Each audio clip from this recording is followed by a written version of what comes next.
la venida del Espíritu Santo. Y para eso voy a compartir de una vez un ratito las imágenes. Creo que ahí sí estamos viendo las imágenes, ¿no? Sí. Entonces, bueno, vamos a estudiar hoy el segundo capítulo de Hechos, el capítulo 2. Y pues va a ser es uno de los capítulos más interesantes del Nuevo Testamento. Y bueno, ustedes ahí tienen los textos para el día de hoy.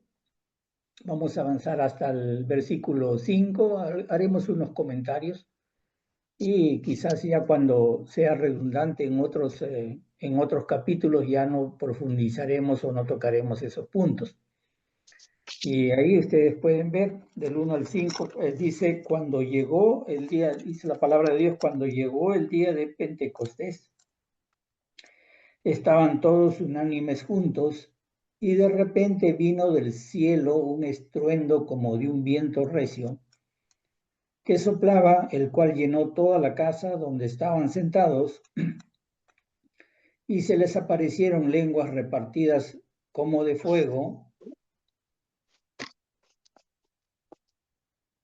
asentándose sobre cada uno de ellos, y fueron todos llenos del Espíritu Santo, y comenzaron a hablar en otras lenguas según el Espíritu les daba que hablasen.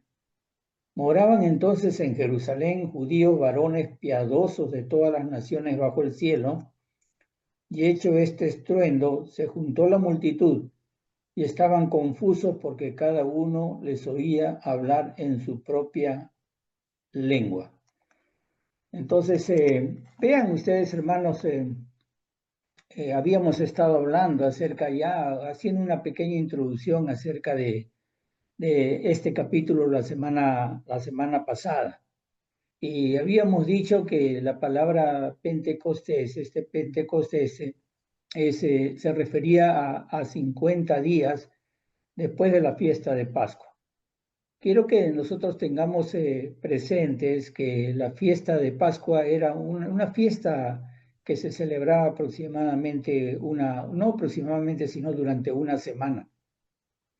Y concluía un día sábado, más o menos aproximadamente a mediados de abril, un día sábado.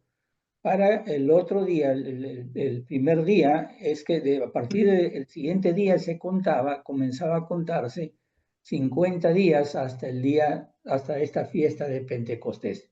Hemos dado algunos relatos acerca de esta fiesta y si ustedes observan, el día de Pentecostés caía también domingo, primer día de la semana, 50 días después.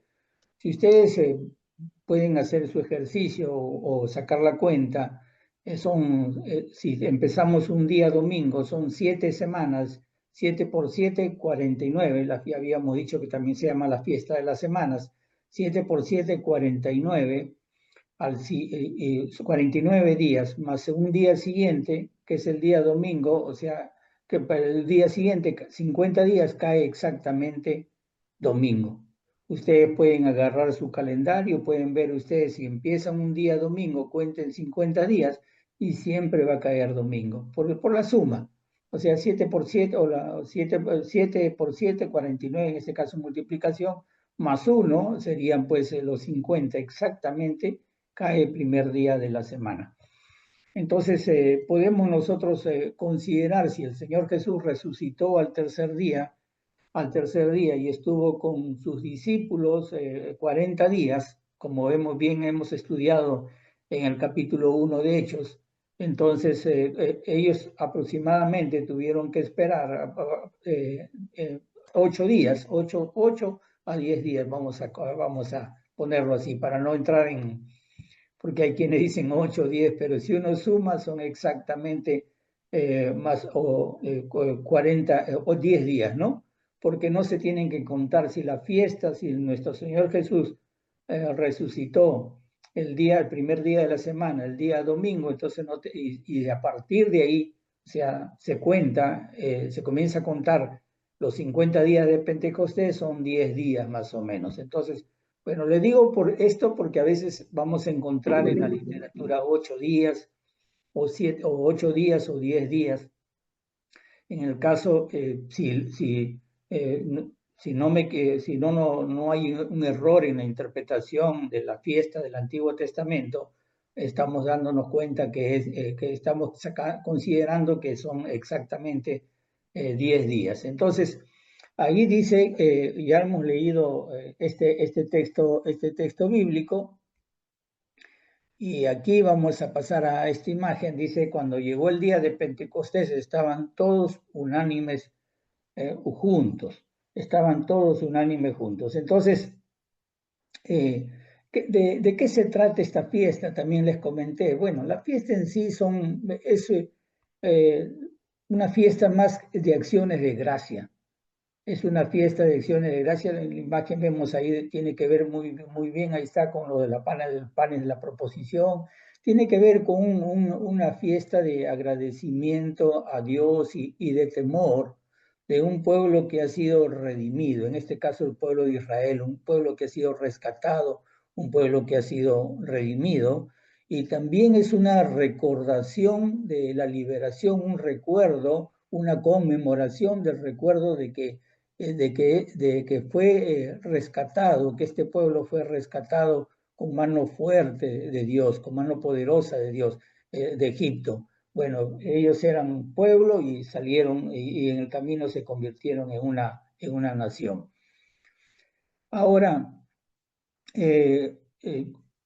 ya solamente para referencia, no vamos a... Aquí en este, ustedes he puesto esta fiesta que les estoy explicando, he puesto ahí la referencia, una referencia, ¿no? El Nuevo Diccionario Bíblico de 1982, ediciones Certeza, Barcelona. Eso para conocer la fuente, para conocer la fuente. Entonces, aquí dice que, bueno, estaban estaban este día todos unánimes juntos. Y aquí la primera pregunta que nos vamos a hacer, si solamente se refiere a los 12 apóstoles o si se refiere a 120. Entonces aquí vamos a poner algunas consideraciones para que ustedes puedan darse cuenta. Y yo lo he enumerado de una forma rápida. ¿Por qué se sostiene que solamente la venida del Espíritu la venida del Espíritu Santo, como esta venida del Espíritu Santo, vino sobre los 12 apóstoles? Y ahí ven ustedes algunas consideraciones. Hemos visto en Hechos 1 que Jesús había hecho la promesa del bautismo del Espíritu Santo solamente a los apóstoles. Eso lo hemos estudiado en Hechos capítulo, ahí ustedes pueden ver, en el Hechos capítulo 1, versículo 2, 4 y 5, y también porque existe una conexión gramatical entre el último versículo del capítulo 1 con el primer versículo del capítulo 2. Acuérdense de que la Biblia, los subtítulos que tienen las Biblias, los libros de la Biblia, y los capítulos y los versos, los números de los versos, es puesto ya, no es inspirado, es agregado para una dinámica o para una especie de, para una dinámica o para una cuestión pedagógica para que nosotros podamos entender fácilmente la palabra de Dios. Entonces, pero en verdad es un texto corrido, este es un libro corrido, un tratado corrido, no tiene esta separación. Pero si ustedes juntan el último versículo, vuelvo a repetir, el capítulo 1 con el primer capítulo 2, ustedes van a encontrar, van a darse cuenta que está hablando en el contexto, solamente está hablando a los apóstoles, ¿no? A los apóstoles. Ahí ustedes pueden ver en Hechos 1:26, Hechos capítulo 2:1, ¿no? Solamente le está hablando a los apóstoles. Entonces, también en el versículo 4 ustedes pueden encontrar la cantidad de las personas. Todos los que fueron llenos del Espíritu Santo dice que solamente son lenguas, y pues y todo se está refiriendo en este contexto a los 12 apóstoles. Ahora, y también el otro punto es que dice ahí que todos fueron llenos del Espíritu Santo y comenzaron a hablar en otras lenguas, según el Espíritu le dice que hablase. Esos todos, bajo el contexto mismo, está hablando acerca de los apóstoles. Igual manera en el 2.7, donde dice que todos los que hablaron eran galileos. Cuando habla acerca de que eran galileos, ustedes pueden observar de que a todos los apóstoles se les consideró galileos. Los que hablaban, los galileos tenían una peculiaridad en su forma de hablar, decimos nosotros. Entonces, una peculiaridad en su forma de hablar, y eran reconocidos por su forma de hablar. Aparte que los tenían a menos, a los galileos los tenían como personas ignorantes, como personas no preparadas, personas de vulgo, tenían esa consideración. Bueno, eso es lo que pensaban también de Jesús, y eso es lo que pensaban de los apóstoles. No podían creer que de Nazaret pueda salir el Mesías, ¿no? Y vean ustedes ahí, precisamente en el 2.7, ahí está el versículo, dice: estaban atónitos y maravillados, diciendo: mirad, ¿no son galileos todos estos que hablan? Entonces, y el otro, también podemos ver que dijeron, que pensaron de que como estaban hablando en otras lenguas, que estaban ellos embriagados, estaban borrachos. Estaban borrachos. Eso lo podemos ver claramente en nuestra Biblia, en el versículo 13, capítulo 2:13. Mas otros, burlándose, decían: están llenos de mosto, están mareados, están borrachos, ¿no?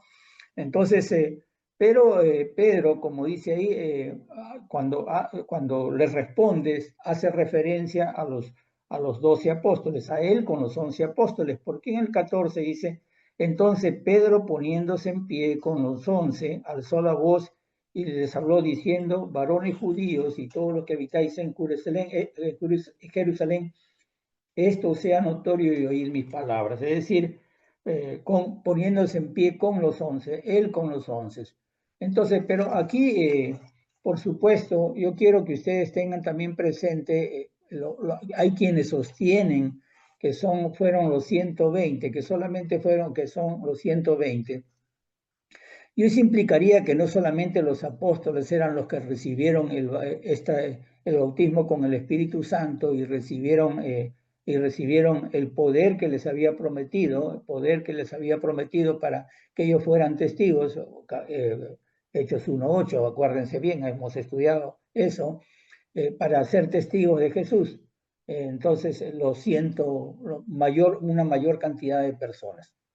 Ahora, si ustedes ven en Hechos capítulo 2, 17, 18, Lucas está citando al profeta Joel. Y el profeta Joel, en su contexto, él no está haciendo diferencia entre hombres y mujeres. En el contexto de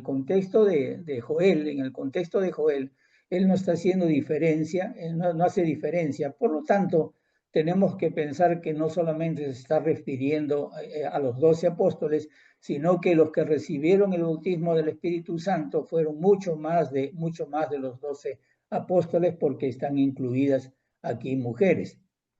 En Lucas también nosotros podemos ver en su narrativa, o en la redacción de su carta, él está distinguiendo exactamente los 12 apóstoles.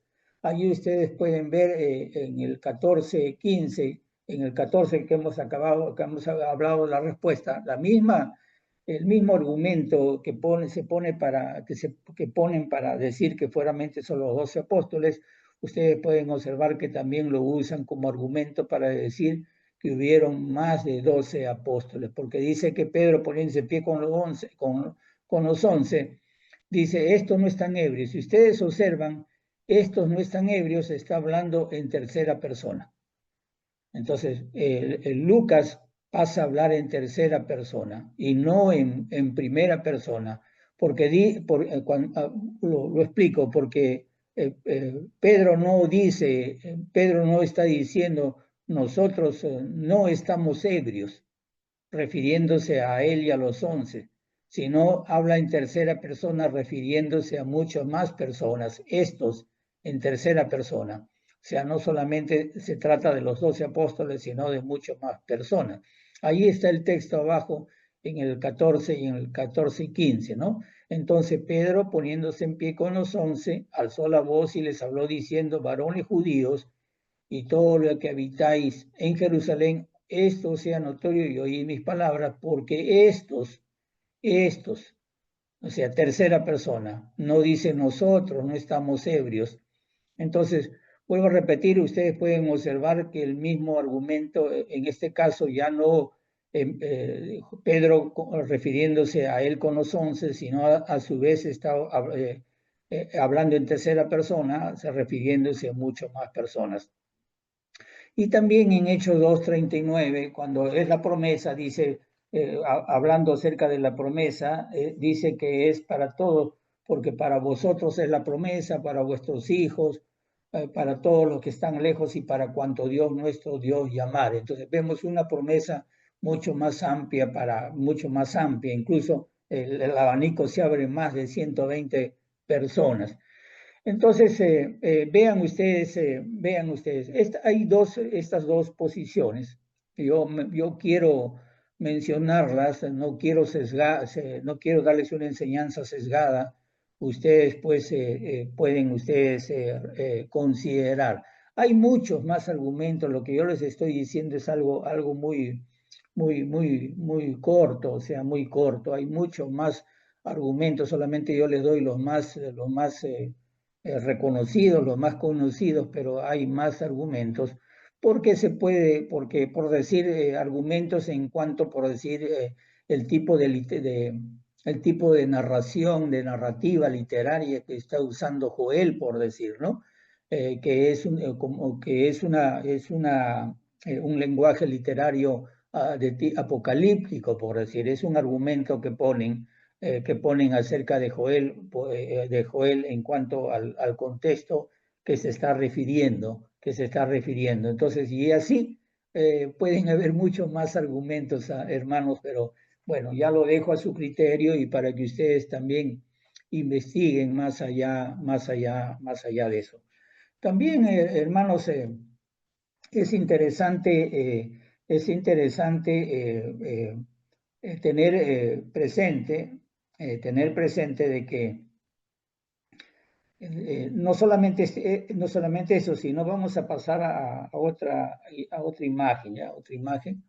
A ver, voy a pasar directo a la imagen, a esta imagen 6.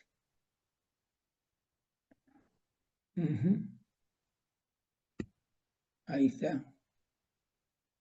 Ratito. Imagen, sí, está, 220, ahí está. Sí, a las 7, ahí está. Entonces, aquí vamos a leer, dice: de repente vino del cielo un estruendo como de un viento recio que soplaba, el cual llenó toda la casa donde estaban sentados. Es decir, ustedes, la casa, con esto lo que quiero destacar es que la casa donde ellos estaban, o sea, la casa donde vino el Espíritu, el Espíritu Santo, o en todo caso el lugar donde Pedro da este mensaje a partir del versículo 14, da este mensaje precisamente el mensaje del Evangelio, el mensaje del Evangelio. eh, no es, no es el aposento, se dice que no es el aposento alto donde ellos moraban, no es el aposento alto. Eh, es muy posible, es muy posible. Yo quiero usar ese término porque yo sé que hay en algunas lecturas que he visto, dice directamente que no fue el aposento alto, que fue en el templo, que era en el templo donde ellos se reunían constantemente, fue en el templo donde paraban casi todo el día. ¿Por qué? Porque Lucas en su Evangelio, en el primer libro de Lucas, en el primer tratado de Lucas, él dice que ahí explica que cuando ellos estaban esperando la promesa que les había dicho Jesucristo, que esperen la promesa del Padre, la cual dijo, oíste de mí, ellos estaban en el templo alabando y bendiciendo a Dios. Ustedes pueden buscarlo en el libro de Lucas, capítulo 24, del versículo del 52 al 53. Dice vean ustedes, porque dice que después de ellos de haberle adorado, dice este texto, después de haber adorado, ellos volvieron a Jerusalén y estaban muy alegres, estaban contentos, estaban gozosos y estaban en el templo, estaban constantemente alabando y bendiciendo al Señor y bendiciendo a Dios. Entonces ustedes pueden darse cuenta que Lucas, que es el mismo que está escribiendo el libro de Hechos, el mismo libro de Hechos, la segunda parte de Lucas en todo caso, él está hablando en otro contexto y tiene cierto sentido, porque si ustedes, voy a volver a la imagen anterior, ahí ustedes pueden ver el aposento alto. Estos son vestigios, se dice que este es el aposento alto, ahí están las construcciones las han conservado del primer siglo. Y ustedes pueden ver que conservan, en Jerusalén hay un casco de la ciudad que es prácticamente un museo al aire libre. Y en ese casco de la ciudad ustedes pueden encontrar que eran callejones, calles estrechas, pequeñas, y por supuesto las casas, casi la mayor parte de las casas de ese tiempo tenían una azotea, un aposento alto donde se reunían, donde pasaba más tiempo la familia, y allí ustedes pueden ver esas escaleras angostas que suben a este lugar, ¿no? Entonces, es interesante ver que yo les voy a pasar otra imagen acá para que ustedes puedan observar, es la misma imagen. Entonces ahí ustedes pueden ver, como dice ahí, estas ruinas que han sido preservadas del aposento alto y lo que queda del templo en el siglo IV. También sobre esto hay algunos comentarios que en otro momento quizá valdría la pena hacer acerca del templo, porque en verdad Jesús dijo que no quedaría piedra sobre piedra y alguien se puede preguntar qué pasó, ¿no? ¿Por qué existen, ¿cómo se llama? Esos vestigios por lo menos hay algunas piedras, ¿no? Por decirlo de esa manera.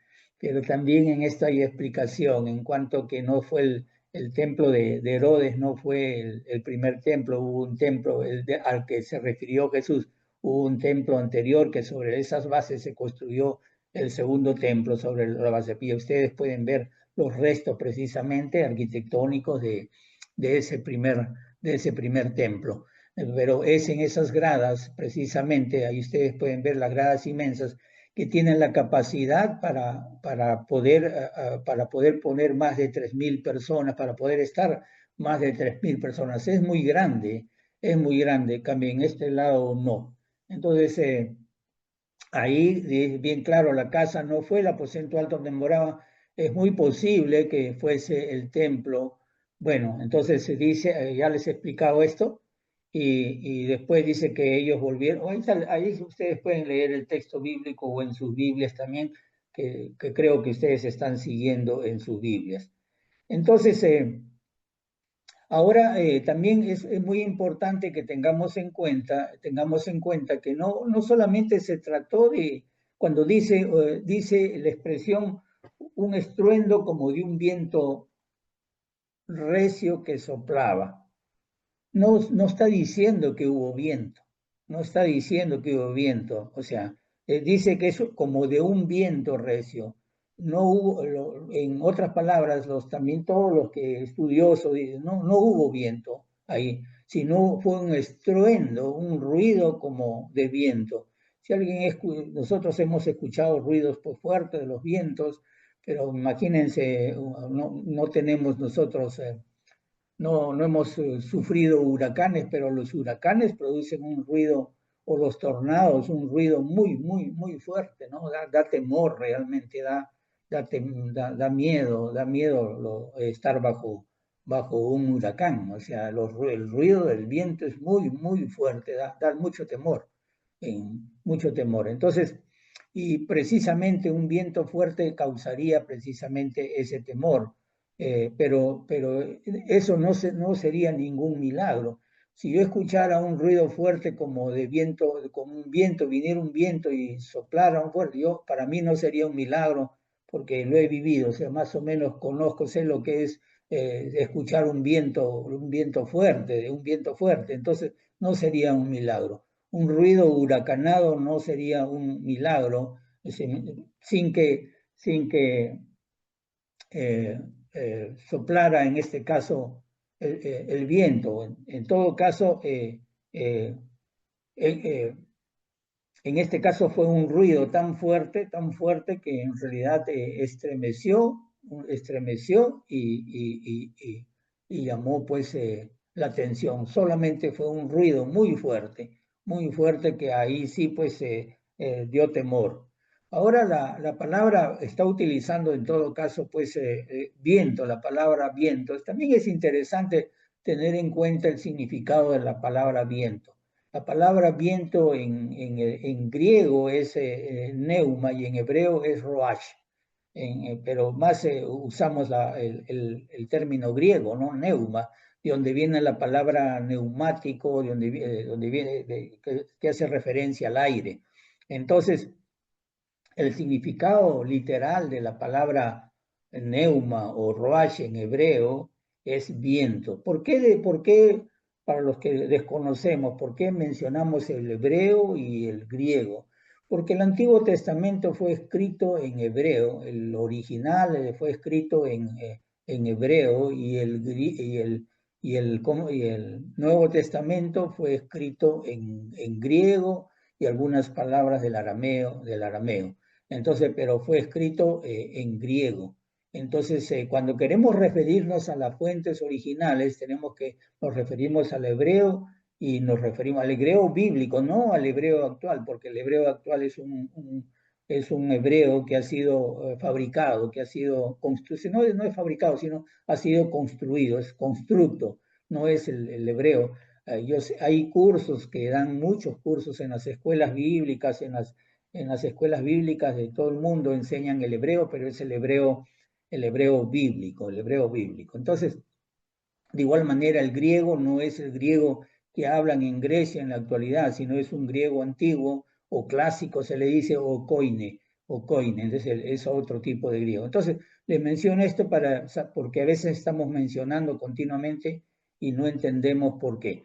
Pero con la salvedad de decirles que cuando se usa el griego, muchas veces en los estudios se está usando una traducción del Antiguo Testamento al griego que se llama Septuaginta, que fue mucho antes del nacimiento incluso de nuestro Señor Jesucristo, fue la traducción que se llama de los 70 o de la Septuaginta, y fue traducido.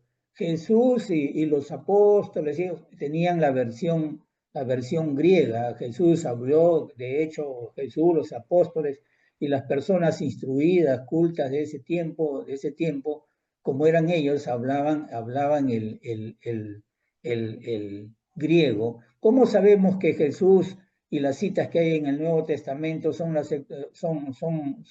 una traducción? Porque la Septuaginta la tenemos hasta el día de hoy y podemos saber de que ellos están citando la Septuaginta, es decir, la traducción del hebreo al griego.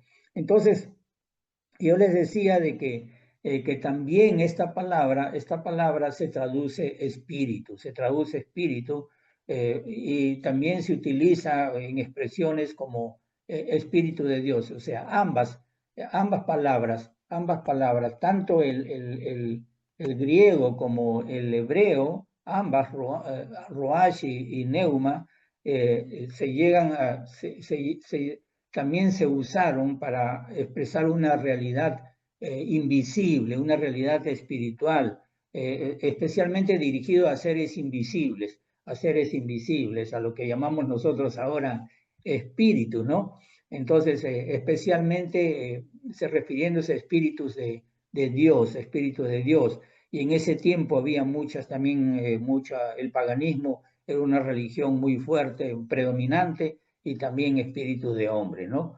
Entonces, y en el Nuevo Testamento lo vamos a encontrar, vuelvo a repetir, como se traduce como neuma, como espíritu, excepto en Juan capítulo 3, cuando Jesús se encuentra con Nicodemo. Esto es importante para entender esta clase, hermanos. Es importante porque así no cometemos errores. Solamente en el Nuevo Testamento, en Juan capítulo 3, versículo 8, en el encuentro de Jesús con Nicodemo, es donde se traduce por viento. El viento sopla de donde quiere, donde quiere, oye su sonido, no sabes a dónde va ni a dónde viene. Así es todo aquel que ha nacido del Espíritu. Entonces, aquí la traducción es viento.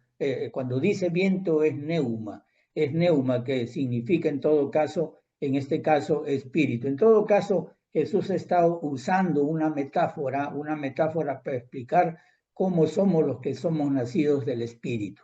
Del Espíritu. Es interesante, pero es el único texto donde esta palabra se traduce como neuma, y en el hebreo como roash, es el único caso. Entonces, que viento se traduce como neuma, no siempre se traduce como tal. Entonces, es muy importante. También es bueno mencionar, aunque no está aquí en los apuntes, pero en el libro de Ezequiel, capítulo 37, hay un pasaje muy interesante. Este capítulo habla acerca de los huesos de los valles secos, donde le dice Dios al profeta que profetice sobre esos huesos secos. Bueno, él profetiza sobre esos huesos secos y los huesos secos vuelven a vivir, toman carne, toman huesos secos humanos, toman carne, vuelven a vivir. Bueno, aquí usted es interesante que cuando sucede eso hay un viento, un viento muy fuerte, un viento muy fuerte, donde hay un ruido. Y es por eso también que se considera que podemos nosotros encontrar esta relación que existe entre esta palabra espíritu y neuma. Es una buena, ustedes léanlo, es interesante en Ezequiel capítulo 37, es muy importante. Y dice que también nos dice ahí que llenó, que llenó toda la casa, ¿no? En Hechos 2 dice, y de repente vino del cielo un estruendo como de un viento recio que soplaba, el cual llenó toda la casa donde estaban sentados. Ya yo les expliqué acerca de esta casa, ¿no? Que no era donde moraban, que posiblemente fue el templo, y en el templo. Y sería interesante, me gustaría ponerles ahí una imagen. En esto me gustaría, para terminar sobre este punto, me gustaría ponerles esta imagen. Este es un mapa donde ustedes pueden ver ahí las escalinatas sur de que les he mencionado. Acá están en la imagen, ustedes pueden ver las escalinatas que hay, las escaleras que hay. Es un terraplén muy amplio. Aquí no se ve un poco pequeño, pero en otras imágenes, sino que esta era la más nítida. En otras imágenes pueden ver ustedes la dimensión. Pues ustedes pueden ver ahí la parte sur del templo, las escaleras del sur del templo, y en el punto rojo ahí ustedes pueden ver el aposento alto. Existe una distancia.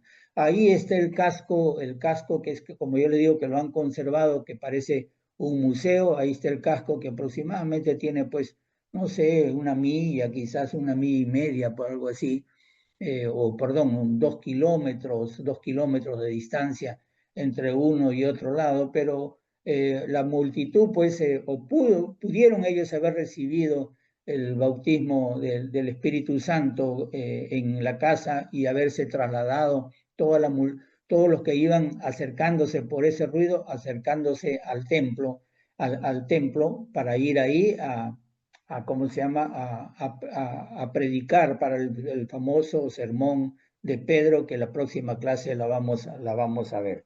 Entonces, es interesante ese mapa, ustedes lo pueden encontrar también en Google, otros mapas de repente mejores. Dice que, y esas lenguas eran, dice, lenguas repartidas como de fuego. Aquí en este caso nosotros encontramos, dice, como de fuego, tampoco dice que fue fuego, no dice que fue fuego. Lenguas dice como de fuego, que se asemejan o se parecen al fuego.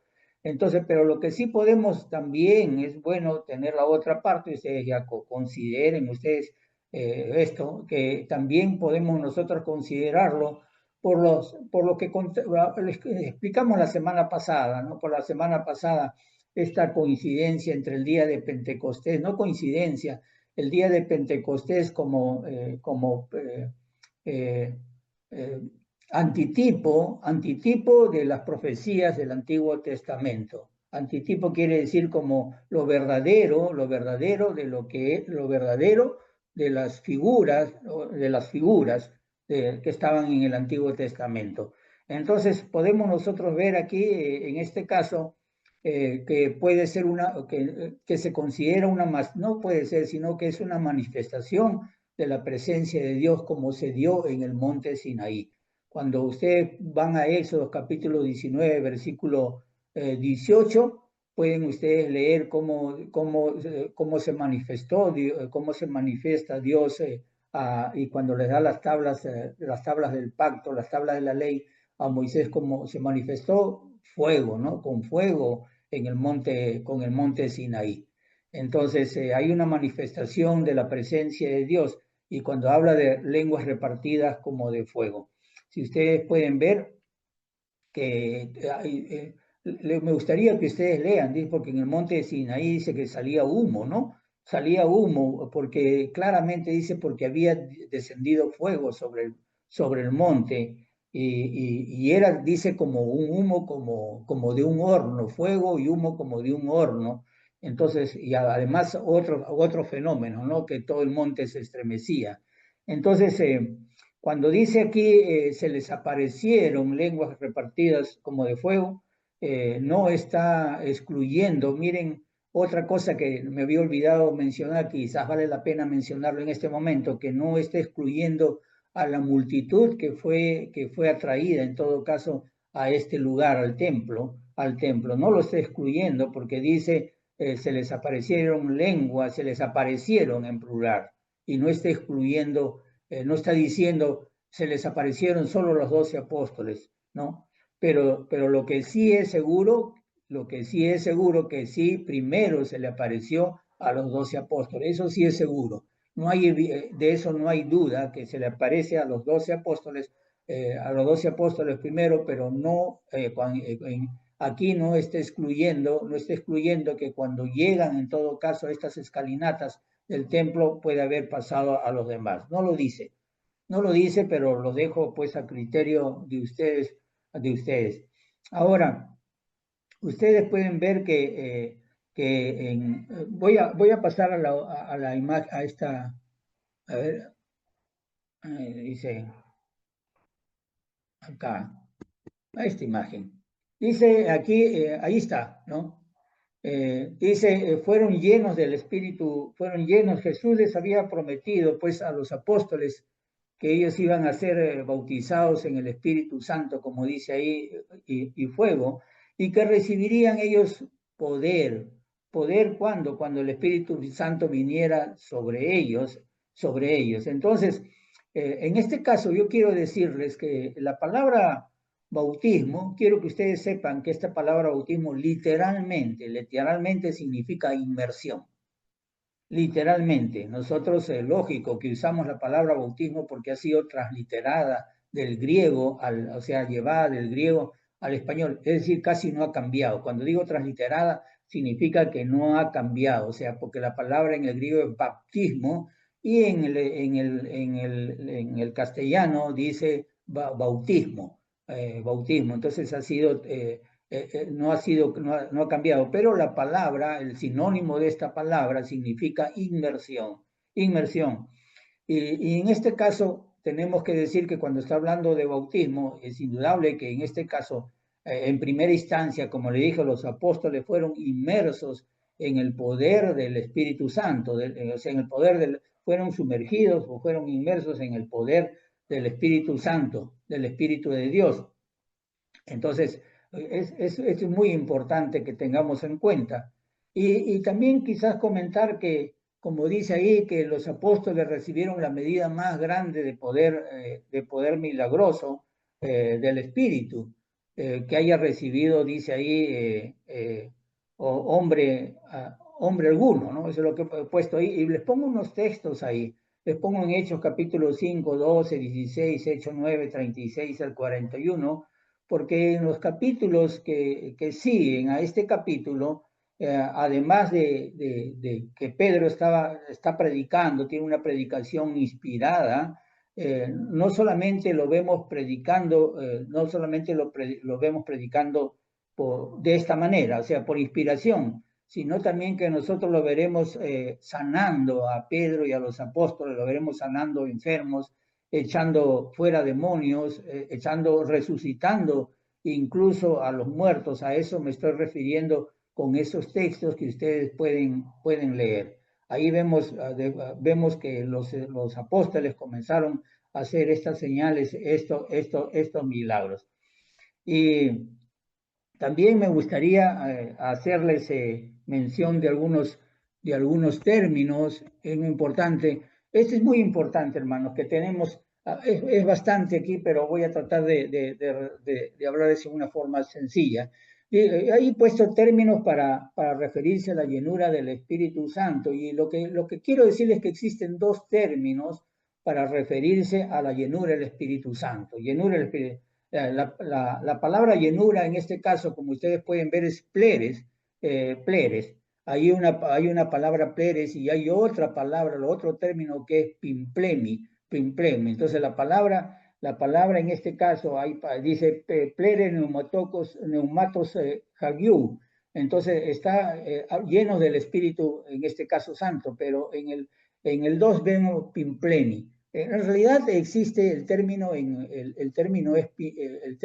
pimplemi, no es pleres, pero los dos términos para llenura el Espíritu Santo, los dos términos existen, tanto pleres como pimplemi.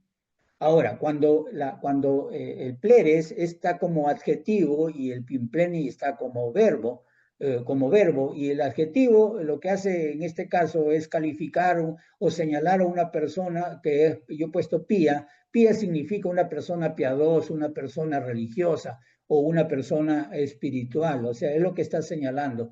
Y tenemos muchos casos, por decir, en muchos casos, Bernabé. Si ustedes van en Hechos capítulo 6 del 3-5, van a ustedes a ver a Bernabé, ahí en Hechos 11-24 también.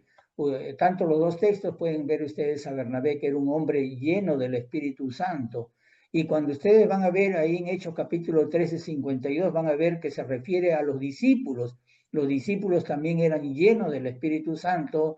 Y en Efesios capítulo 5-18, ustedes también lo van a ver como un mandamiento, porque dice, hablando acerca de Esteban, dice que era varón bueno y del Espíritu Santo y lleno de fe, Entonces está hablando acerca de cualidades de la persona. Una persona, si usted, me refiero a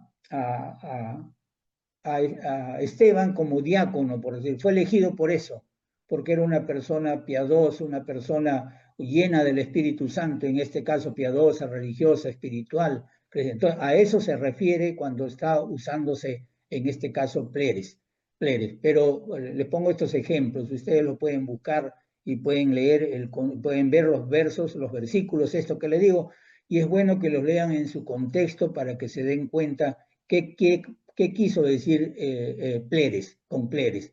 Ahora está lleno del Espíritu Santo, pimplemi, que es lo que estamos leyendo nosotros, es, como ustedes pueden ver ahí, dice que es en voz pasiva y tiempo auristo. O sea, no es una voz, no es como el adjetivo, un adjetivo imperativo, un adjetivo calificativo que califica un imperativo o un mandato, sino este es un verbo que es en voz, que es una voz pasiva. ¿Y a qué se refiere con tiempo auristo? Sencillamente en el griego se conoce el tiempo aoristo como lo que nosotros conocemos un tiempo pasado que tiene un efecto en el presente y que tiene un efecto en el futuro. Entonces, y siempre va a indicar, como dice ahí, un propósito ministerial. Eso es lo que dice el autor que ustedes pueden investigar, también buscar. En relación con la tesis, en este caso del tratado. ¿Cuál es la tesis del tratado? Hechos 1:8. Esa es la tesis en relación. Siempre existe un propósito. Dios, el propósito de este libro precisamente lo está marcado. ¿Se acuerdan ustedes? Hemos hablado que estaba en Hechos capítulo 1:8, que ellos iban a ser testigos en Jerusalén y hasta lo último en la tierra. Entonces, aquí hay un propósito de servicio, un propósito, es un propósito de servicio, indica una acción. Hay un propósito, una visión y una misión que cumplir. Esta Pimpleni nos indica que hay un propósito, una visión y una misión que cumplir, como dice ahí. Y ahí lo he puesto, generalmente se es lleno el Espíritu Santo en un instante a fin de que el individuo, la persona, hiciera algo especial. Y acá frecuentemente hablar o profetizar por medio del poder del Espíritu. Entonces, aquí lo que quiero decir es que ellos en realidad fueron llenos del Espíritu Santo, una llenura del Espíritu Santo que implica la plenitud del Espíritu.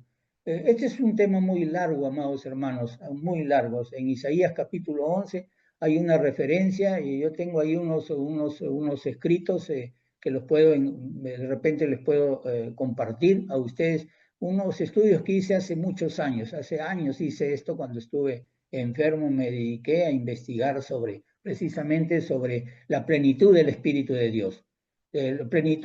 Cuando hablo de la plenitud del Espíritu, es como decir, yo me refiero, por decir, a esta casa donde estoy, la plenitud de la casa sería todos los cuartos, todas las habitaciones, todo lo que hay dentro de la casa, todas las habitaciones, la plenitud. Cuando hablamos que cuando la luna está completa, está grande, hermosa, decimos está en plenilunio. Plenilunio significa que la luna está completa, está llena, está totalmente completa. Entonces, cuando estamos hablando del Espíritu Santo, es esa llenura del Espíritu Santo con todo lo que es el Espíritu Santo, con todo el poder que es el Espíritu Santo. Pero como bien dice aquí, como lo he puesto, lo dice aquí, hay ejemplos donde ellos tuvieron que pudieron ser llenados y rellenados, o sea, el Espíritu se le fue dando a ellos en partes, en un momento se les fue dado, en otro momento necesitaron ser reforzados. Ahí están los textos que ustedes pueden ver, ¿no? Entonces, uno puede ser llenado más de una vez, refiriéndose a esto. Entonces, ellos fueron, en ese sentido, está usándose la palabra pimplemi, que significa este tipo de llenura del Espíritu que lo capacitó para ir a predicar el Evangelio a todo el mundo, empezando desde Jerusalén. Por último, hermanos, vamos a pasar a hablarles acerca de este tema, en el 2:4 dice, comenzaron a hablar en otras lenguas según el Espíritu les daba que hablase. Aquí la palabra lenguas, hermanos, es una forma, lenguas es la palabra plural de la palabra glosa. Es un término que nosotros incluso lo usamos ahora, o sea, cuando hablamos, no sé si han ustedes escuchado, en los libros ponen glosario, en muchos libros se pone glosario de palabras. ¿Qué significa esto? Que son palabras que se necesita saber el significado de esas palabras. Hay palabras difíciles de explicar, entonces los que escriben libros ponen glosario para explicar ciertas palabras. Entonces viene precisamente de esa palabra glosa. Entonces, y que sencillamente lo que nos está hablando es de lengua propia. La palabra es en su propia lengua. Y ustedes pueden observar en el versículo capítulo 6 y 8, ahí está, dice, hecho este estruendo, se juntó la multitud y estaban confusos porque cada uno les oía hablar en su propia lengua, en su propia glosa. y estaban atónitos y maravillados diciendo, mirad, ¿no son galileos todos estos que hablan? ¿Cómo pues les oímos hablar nosotros, cómo les oímos nosotros hablar cada uno en nuestra lengua en la que hemos nacido? Otra vez encontramos la palabra, esta palabra glosa. Entonces, y si vamos en el versículo 11, está hablando que cretenses y árabes les oímos hablar en nuestras maravillas, en las maravillas de Dios, ¿no? Entonces, hablando de estas maravillas de Dios. Entonces, este fenómeno de hablar en lenguas, siempre lo vamos a encontrar como la palabra glosalalia, como glosalalia, que literalmente significa lengua hablando, así, lengua hablando. O sea, glosa es lengua y la leo es hablando. Entonces lo vamos a encontrar de esta manera, hermanos. Y que ahora, lo que ustedes pueden observar aquí, que Lucas está nombrando aquí 15 naciones. 15 naciones y también están nombrando regiones que se extendían desde, ustedes pueden ver ahí en el mapa, desde el este de Babilonia, ustedes pueden ver ahí, donde dice Mesopotamia, desde ahí en Babilonia, Persia, hasta todo lo que es el norte del África. El norte del África, ustedes pueden ver Egipto, ahí pueden ver ustedes, es el mar Mediterráneo, y ustedes pueden observar ahí Egipto, Libia, el norte del África, el oriente, ahora es donde está Arabia, y la provincia de Oriente, en el tiempo de Jesús, la provincia de Oriente, donde ustedes pueden encontrar Asia, donde el Espíritu le dijo a Pablo, no vayas ahí, no vayas. Después Pablo regresaría a Asia y ahí se establecerían iglesias como la Odisea, como muchas iglesias, Tiatira y otras iglesias más, 7 iglesias que menciona el libro de Apocalipsis. Pero en su segundo viaje misionero el Espíritu le dice, no pases, no entres a Asia, no vayas a Asia. Entonces él no entra a Asia, pero no refiriéndose a esta Asia donde está ahorita Arabia, Armenia, estas cosas, Siria, este lado. Entonces ustedes pueden ver que se está refiriendo a lenguas. ¿Cómo pues nosotros les oímos hablar en nuestras lenguas que hemos nacido? Refiriéndose nosotros diríamos a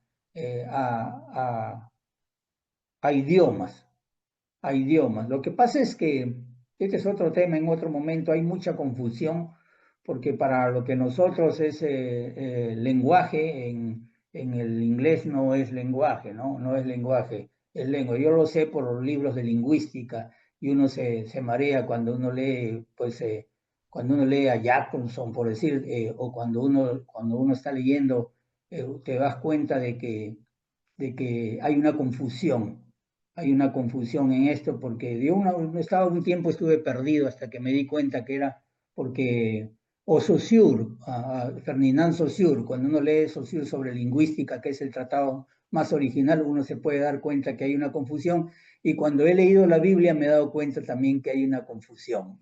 Se nos hace la confusión por los estudios bíblicos que hacen en inglés y los estudios bíblicos que hacemos en español, a veces lo traducimos y se nos confunde. Pero lo que quiero decir es que ellos estaban hablando lenguas conocidas o idiomas conocidas, estaban hablando, según nosotros, lenguaje, estaban hablando lenguajes. Entonces, aquí no era lenguas desconocidas. Yo entiendo que en el capítulo 13 de Primera de Corintios habla acerca de lenguas angelicales, de lenguas no conocidas, lenguas espirituales no conocidas.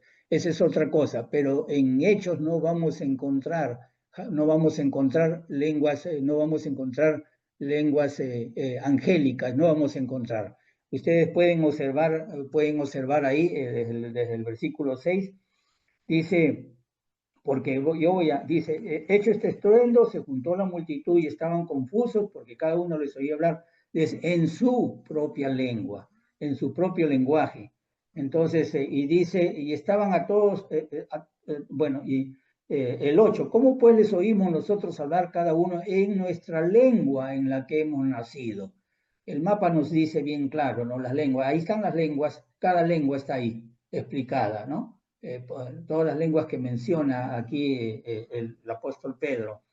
En Frigia dice, perdón, dice partos, medos, elamitas y lo que habitamos en Mesopotamia, en Judea, ahí ustedes pueden ver el mapa, en Capadocia, en el Ponto y en Asia, en Frigia y en Panfilia, eh, y, y continúa hasta el 11, dice, cretenses y árabes les oímos hablar en nuestras lenguas las maravillas de Dios y estaban todos atónitos y perplejos diciendo unos a otros, ¿qué quiere decir esto? Estaban perplejos, asombrados de que estaban hablando, que todos que estaban entendiendo.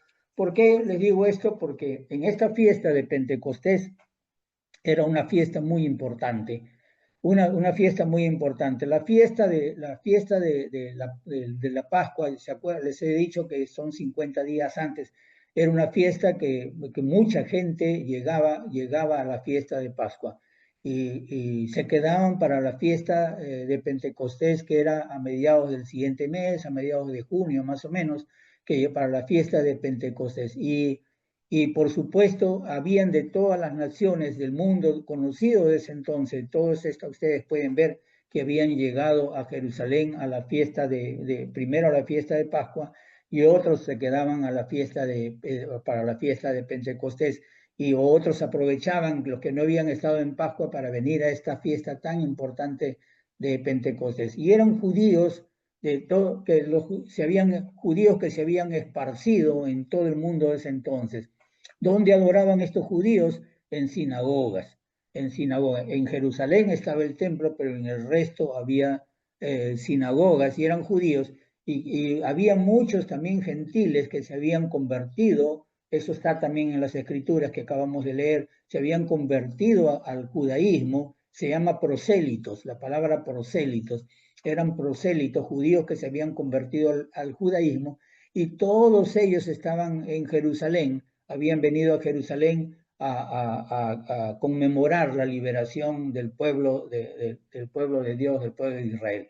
Vuelvo a repetir, dice ahí acabamos de leer lo que dice prosélitos, habla de prosélitos y judíos de todas las naciones, estaban ahí, estaban en ese lugar. Entonces, en ese lugar. Es interesante saber pues de que lo que pasó en ese momento es algo que comenzaron a hablar en diferentes lenguas, a predicar el evangelio en diferentes lenguas y por supuesto pudieron empezar precisamente a ser testigos ahí en Jerusalén y a las naciones de la tierra, porque después podemos ver a lo largo del libro de Hechos cómo el evangelio se esparce a todos estos lugares que ustedes pueden ver, se esparce. No queda un lugar de este mundo conocido donde el evangelio no haya sido predicado, el mundo conocido de ese entonces. Entonces, hermanos, yo creo que con eso podemos tener una idea de lo que pasó ese día de Pentecostés y cómo el Evangelio comienza ese día, cómo comienza ese día a esparcirse por todo el mundo, cómo también el reino, vamos a ver en el futuro, cómo el reino es establecido en Jerusalén el día de Pentecostés, el día de Pentecostés. Que Dios los bendiga, el reino y la iglesia es establecida el día de Pentecostés. Que Dios los bendiga, amados hermanos.